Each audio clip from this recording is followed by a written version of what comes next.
नमस्ते। आज का हमारा टॉपिक है ऑप्टिकल एक्टिविटी, दैट मीन्स प्रकाशिक सक्रियता। देखिए, ये जो ऑप्टिकल एक्टिविटी होती है वो कुछ मटेरियल्स होते हैं जिनकी प्रॉपर्टी होती है, उसके अंदर हम लोग क्या करेंगे वो मैं बताती हूँ। देखिए, नॉर्मली हम लोगों के पास ये अनपोलराइज मतलब अध्रुवित प्रकाश है हमारे पास, उसको जब हम लोग पोलराइजर से निकालते हैं तो हम लोगों को यहाँ पे क्या मिलेगा, ध्रुवित प्रकाश मिलेगा, राइट। अब ये ध्रुवित प्रकाश को जब मैं एनालाइजर पे डाला तो देखिए ये हमारा निकोल प्रिज्म है, उसका ये वाला एंगल ये था, अब ये 90 डिग्री पे, तो दैट मीन्स इधर की साइड हम लोगों को बिल्कुल भी लाइट नहीं मिलेगी। लेकिन हम लोगों ने क्या किया, यहाँ पर एक ऑप्टिकली एक्टिव सब्सटेंस लगाया। तो ऑप्टिकल एक्टिव सब्सटेंस का क्या काम होता है, प्रकाशिक सक्रिय पदार्थ का क्या काम होता है कि ये जो हमारा कंपन का तल था, मतलब प्लेन ऑफ वाइब्रेशन था इसका, उसको थोड़ा सा रोटेट कर देगा।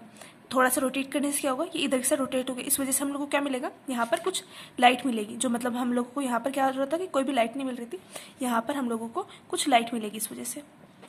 तो मटेरियल्स की यही प्रॉपर्टी, जिसके अंदर क्या होता है, ये जो हमारा कंपन का तल है, that means plane of vibration है, उसको रोटेट कर देता है डायरेक्शन प्रोपगेशन के अबाउट। तो उसी प्रॉपर्टी को हम लोग बोलते हैं ऑप्टिकल एक्टिविटी, दैट मीन्स प्रकाशिक सक्रियता। और जो जिन मटेरियल्स की ये प्रॉपर्टी होती है हम लोग बोलते हैं ऑप्टिकली एक्टिव सब्सटेंस, मतलब प्रकाशिक सक्रिय पदार्थ। तो देखिए, इसके अकॉर्डिंग ये जो हमारा डायरेक्शन ऑफ रोटेशन के अकॉर्डिंग हम लोगों को ये दो तरीके के होते हैं। एक होते हैं हमारे डेक्सो रोटेटरी या फिर राइट हैंडेड, दूसरे हमारे होते हैं लेवर रोटेटरी या फिर लेफ्ट हैंडेड। डेक्सो रोटेटरी को हम लोग बोलते हैं दक्षिणावर्ती घूर्णक, लेवर रोटेटरी को हम लोग बोलते हैं वामावर्ती घूर्णक। तो डेक्सो रोटेटरी के हमारे एग्जाम्पल्स होते हैं केन शुगर मतलब चीनी, D glucose, camphor that means कपूर, या फिर क्वार्ट्ज का आर वाला। लेवोरेटरी के हमारे एग्जाम्पल्स होते हैं अल्फा फ्रक्टोज, टर्पेंटाइल ऑयल मतलब तारपीन, या फिर क्वार्ट्ज जो होता है एल वाला मतलब क्वार्ट्जल वो।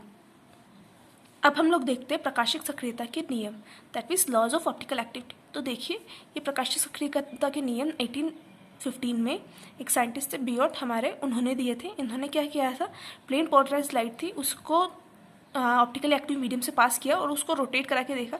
तो उस रोटेशन के बेसिस पे उन्होंने स्टडी की और उन्होंने ये लॉज दिए।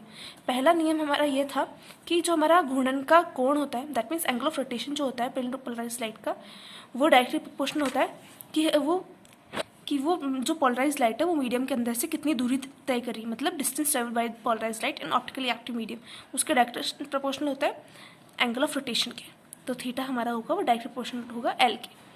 दूसरा हमारा नियम ये था कि जो एक निश्चित दूरी के लिए, मतलब एल जो है हमारा वो कांस्टेंट है, उस टाइम पे यदि हम लोग जो कंसंट्रेशन है मीडियम की, मतलब जो भी सॉल्यूशन था हमारा ऑप्टिकली एक्टिव सब्सटेंस है, प्रकाशिक सक्रिय हमारा जो पदार्थ है, उसका जो भी कंसंट्रेशन होगी सब्सटेंस की, उसके भी डायरेक्ट प्रोपोर्शनल होता है घूर्णन कोण, तो जो थीटा होगा हमारा वो डायरेक्ट प्रोपोर्शनल होता है सी के। थर्ड हमारी ये थी कि देखिए हम लोगों ने क्या किया, 4 ऑप्टिकली एक्टिव मटेरियल्स लिए, एक का घूर्णन कोण हमारा थीटा 1 है, एक का थीटा 2 है, एक का थीटा 3, एक का थीटा 4 है।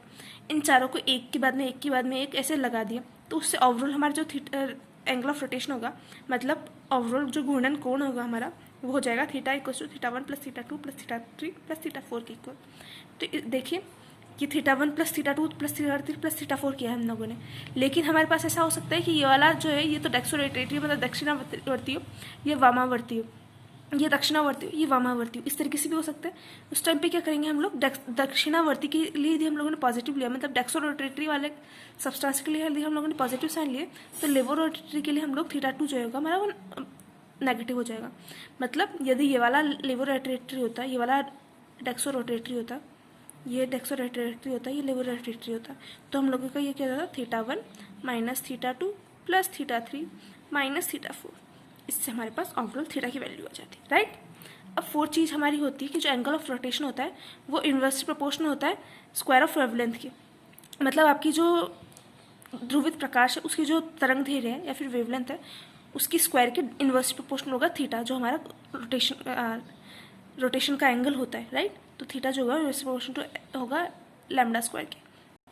तो देखिए इसके बेसिस पे हम लोग एक बहुत ही अच्छी प्रॉपर्टी वो देखते हैं कि जब हम लोग वाइट प्लेन पोलराइज लाइट मतलब सफ़ेद समतल ध्रुवित प्रकाश को ऑप्टिकली एक्टिव मीडियम से पास करते हैं, मतलब प्रकाशिक सक्रिय माध्यम से पास करेंगे, तो हम लोगों को देखिए अलग अलग वेवलेंथ के लिए क्योंकि अलग अलग थीटा मिलेगा, इस वजह से जो ट्रांसमिटेड लाइट होगी मतलब पारगमित किरण होगी हमारी, पारगमित प्रकाश वो डिस्पर्स हो जाएगा। इस फिनोमेनन को हम लोग बोलते हैं रोटेटरी डिस्पर्शन। तो इस वजह से हम लोग को अलग अलग कलर अलग अलग मिलेंगे, राइट।